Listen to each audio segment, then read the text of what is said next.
가장 선두에서 최선봉에서 싸우는 그 사람들이 찬양대입니다.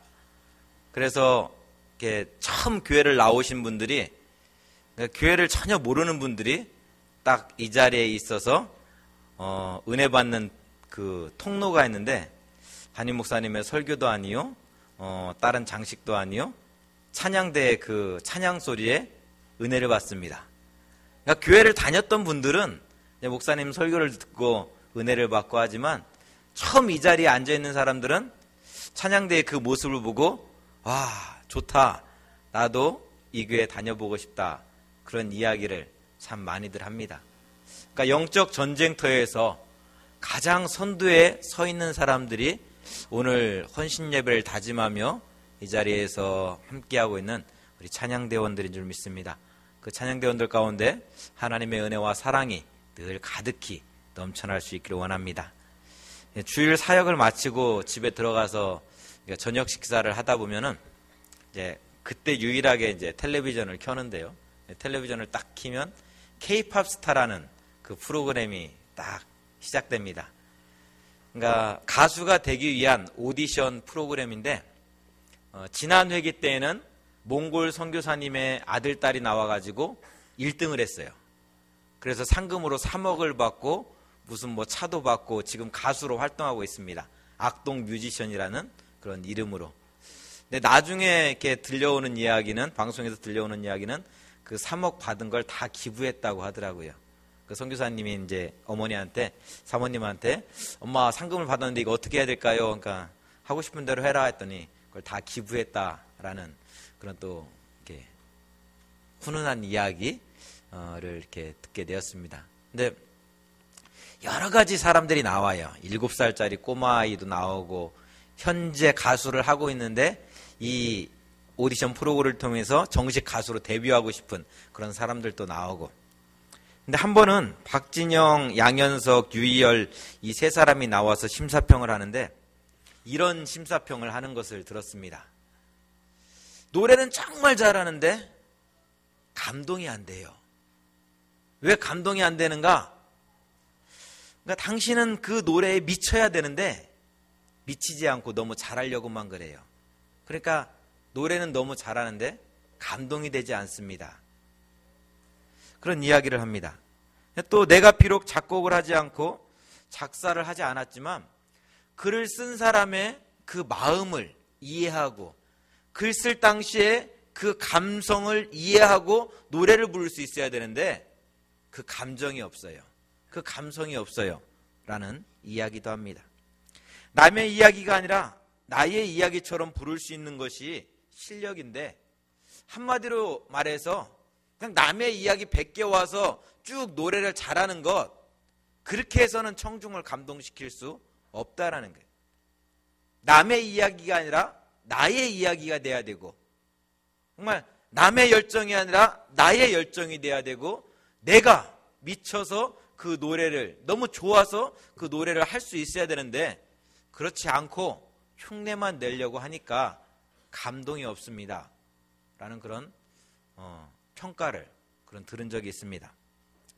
가만히 이야기를 들으면서 문득 제 마음속에 이런 소리가 들렸습니다.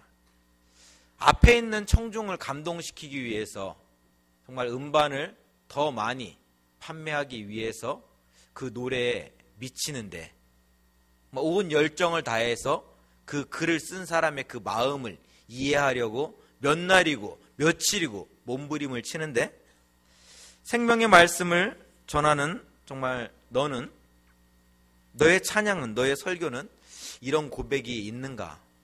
그 열정이, 그 뜨거움이 그 마음 가운데 있는가?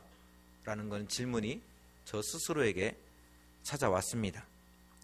예수 십자가를 찬양하면서 부활의 소망, 믿음의 확신을 찬양하면서 입술로만 소리치고 있지는 않은가?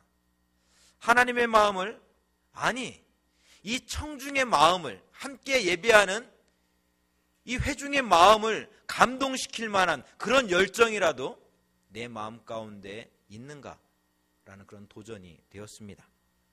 오늘 찬양대원 신예배로 함께 예배드리는 찬양대원 여러분, 여러분이 드리는 찬양 속에는 어떠한 고백이 담겨 있습니까?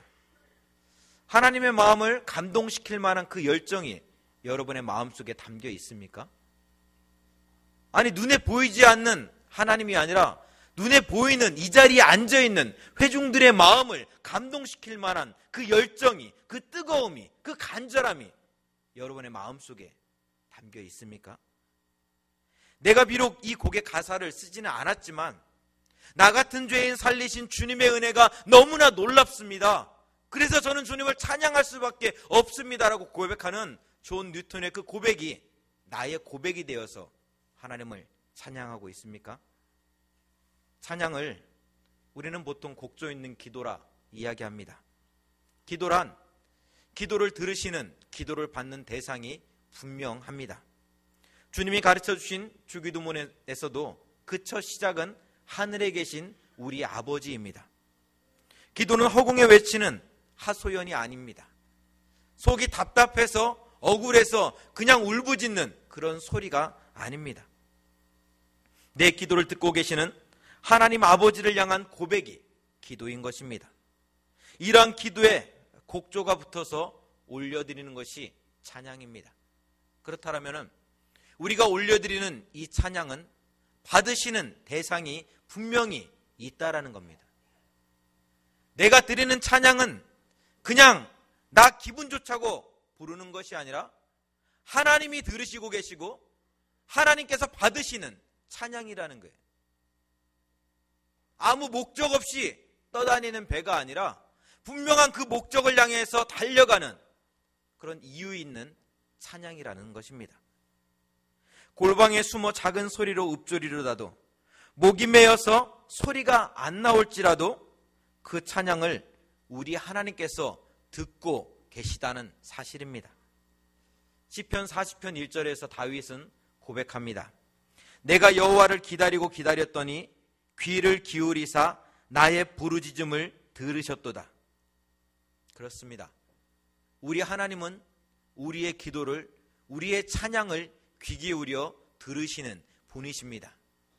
내가 목소리가 나와서 목이 메어서 아무 소리 하지 못하고 서 있다 할지라도 그 마음을, 그 찬양을 듣고 받으시는 분이 우리 하나님이십니다.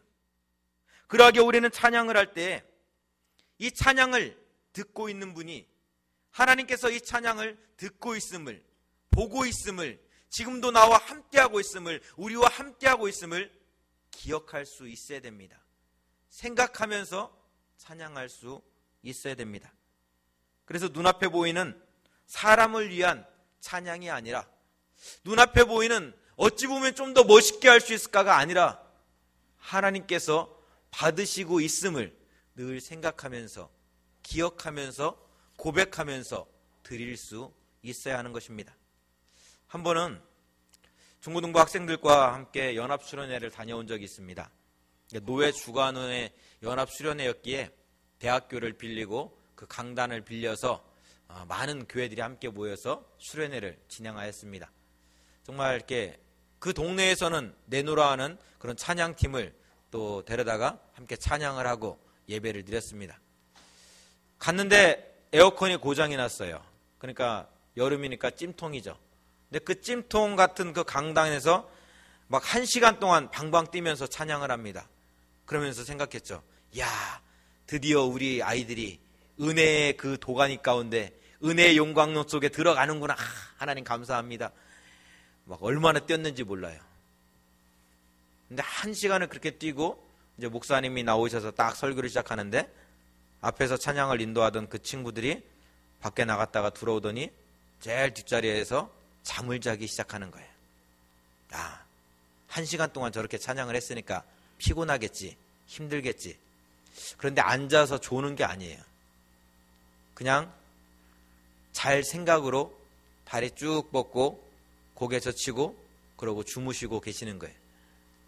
그 모습을 보면서 저는 적잖은 충격을 받았습니다. 이들이 올려드린 찬양이 과연 누구를 위한 찬양인가? 이들이 정말 찬양을 한 것인가? 아니면 나이트클럽에서 1시간 동안 방방 뛰면서 스트레스 풀고 있는 것인가? 이거를 과연 찬양이라고 해야 되는가? 이걸 과연 예배라고 해야 되는가? 적자는 충격을 받고 교회로 돌아왔습니다. 그런데 그 고민 가운데 교회로 돌아와 보니 이것은 학생들만의 문제는 아니었습니다. 유치부, 장년부, 청년부에 이르기까지 우리가 올려드리는 그 찬양 가운데 우리가 막 손뼉치면서 방방 뛰면서 하나님을 찬양하고는 있는데 그 속에 예수 십자가의 복음에 대한 고백이 담겨있지 않더라는 거예요. 좀 더 잘하고자, 좀 더 멋있게 해보고자, 좀 더 멋진 기교를 불어보고자 노력하고 애쓰고 수고하고는 있는데 정말 그 속에 예수 십자가의 그 복음의 열정이 담겨있는가 돌아봤을 때 그렇지 않더라는 거예요.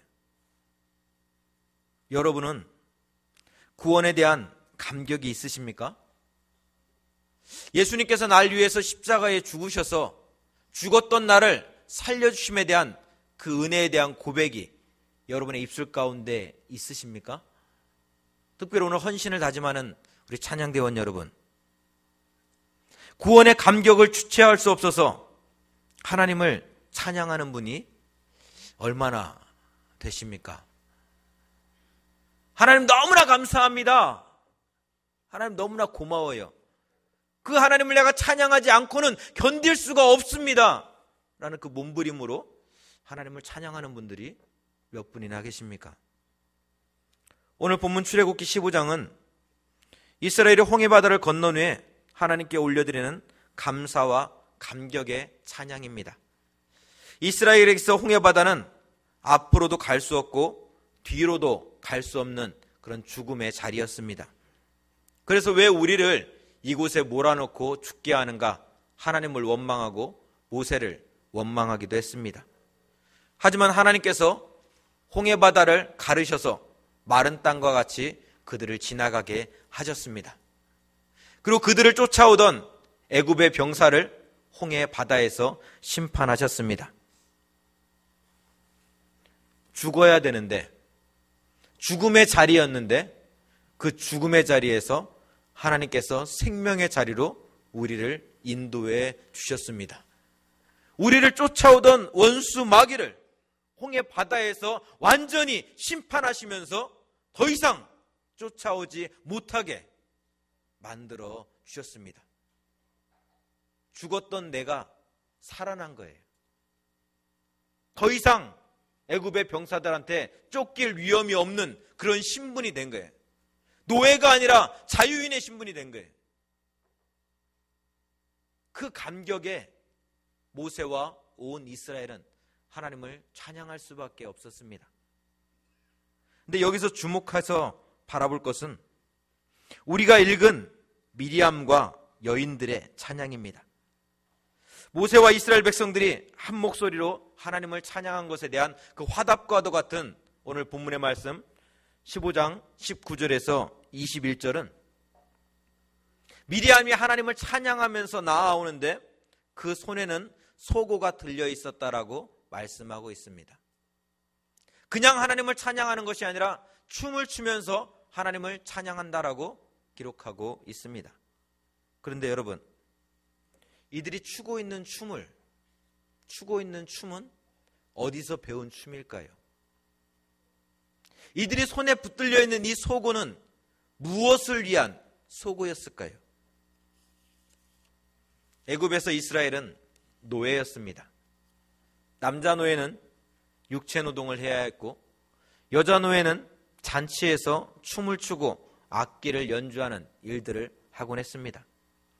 그런 미리암과 여인들의 손에 들려있는 소고는, 그 춤은 노예로 살던 그 시절에 배우고 익힌 것들입니다. 애굽의 바로의 마음을 즐겁게 하기 위해서 추던 그런 춤들입니다. 그런데 그들이 홍해바다를 건넌 후 소고를 꺼내어 하나님을 찬양하고 있습니다. 애굽의 그 시절을 기억하기조차도 싫을 터인데 그때 배웠던 춤을 가지고, 소고를 가지고 하나님을 찬양하고 있습니다.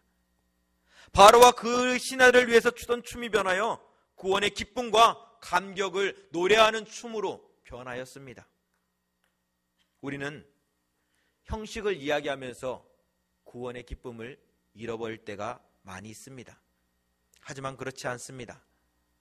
모세와 미리암의 찬양을 통해서 알 수 있는 것은 구원의 기쁨과 감격이 형식을 뛰어넘고 있음을 우리는 보게 됩니다. 피아노, 올겐, 드럼, 기타, CCM, 이것이 옳다, 저것이 맞다, 이렇게 해야 된다, 저렇게 해야 된다, 우리는 많은 이야기들을 합니다.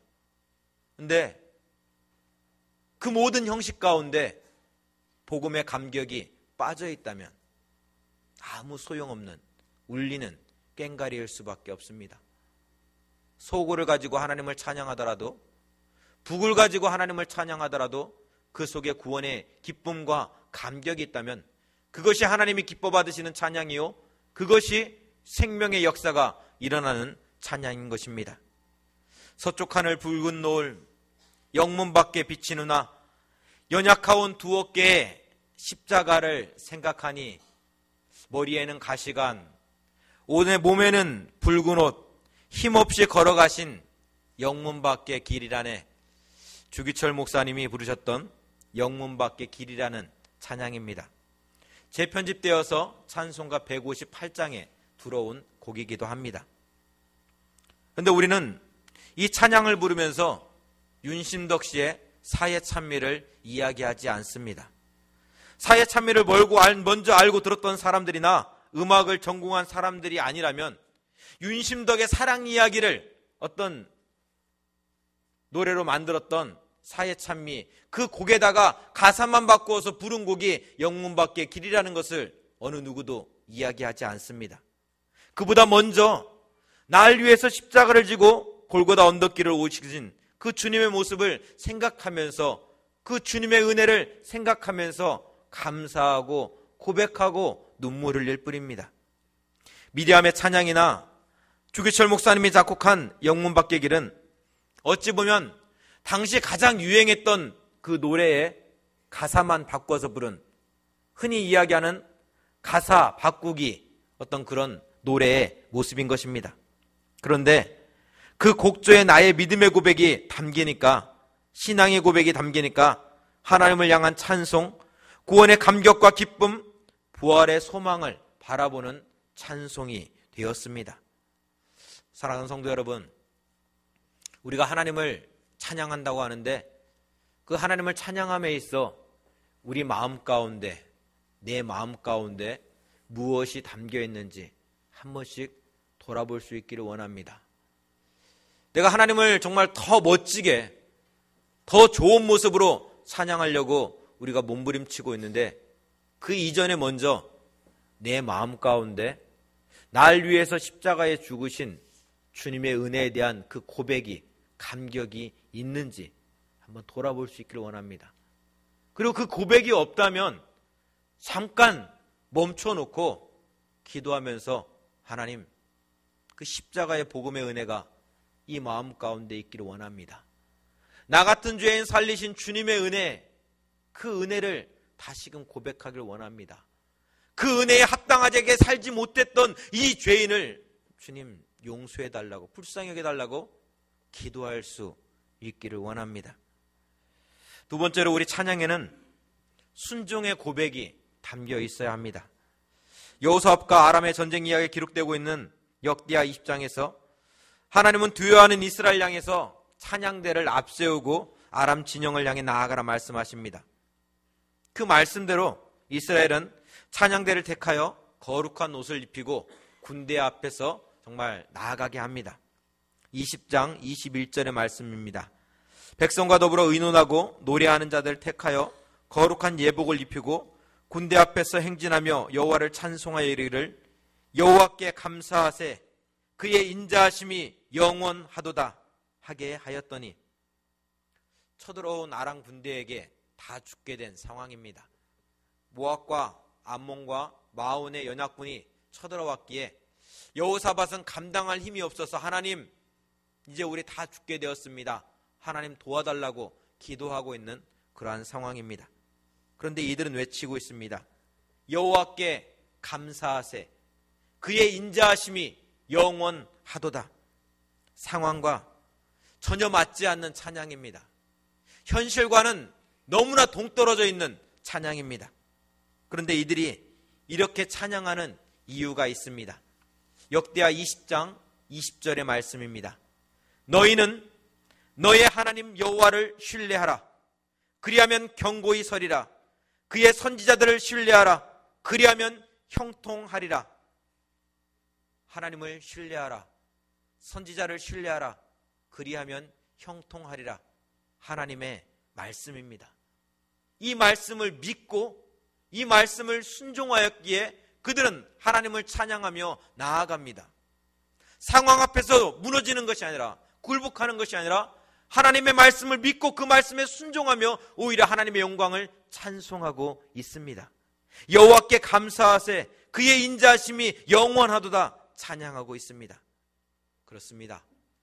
우리 찬양대는 누구보다도 먼저 하나님을 향한 확신 있는 믿음이 있어야 됩니다. 순종의 고백이 있어야 됩니다. 그래야 우리가 드리는 찬양에 힘이 생깁니다. 그래야 우리가 드리는 이 찬양 가운데 생명의 역사가 일어나는 것입니다. 일주일 동안 살아가면서 영의 귀가, 영의 문이 닫혀있던 영혼들이 이 자리에 앉아있다 할지라도 그 찬양대의 찬송 소리에, 그 찬양대에 선포하며 노래하는, 고백하는 그 찬송 소리에 막혔던 문들이 열리고 그 열린 자리 가운데 하나님의 말씀이, 그 말씀의 씨앗들이 들어가게 되는 것입니다. 바울과 실라가 빌립보 감옥에서 복음을 전하다 갇히게 되었을 때 그들은 하나님을 찬양했습니다. 구원의 감격을 선포했습니다. 부활의 소망을 찬양했습니다. 그렇게 하나님을 찬양할 때 감옥문이 열리고 닫혔던 간수의 마음의 문이, 그 영의 문이 열리면서 주 예수를 믿으라. 그리하면 너와 내 집이 구원을 받으리라는 그 복음의 선포 앞에 아멘으로 순종하는 놀라운 역사가 일어났습니다. 사랑하는 성도 여러분, 지금 삶의 자리가 힘들어서 하나님을 찬양할 수가 없습니까? 육신이 지쳐서 찬양할 수 없습니까? 때로는 내가 노래를 하지 못해서 나는 하나님을 찬양할 수 없다라고 이야기하고 있습니까? 하박국 선지자의 그 고백을, 하박국 선지자의 그 찬양을 들어보십시오. 하나님, 왜 나에게 이런 일이 일어나고 있습니까? 하나님, 왜 악인들이 저렇게 떵떵거리며 잘 살고 있습니까?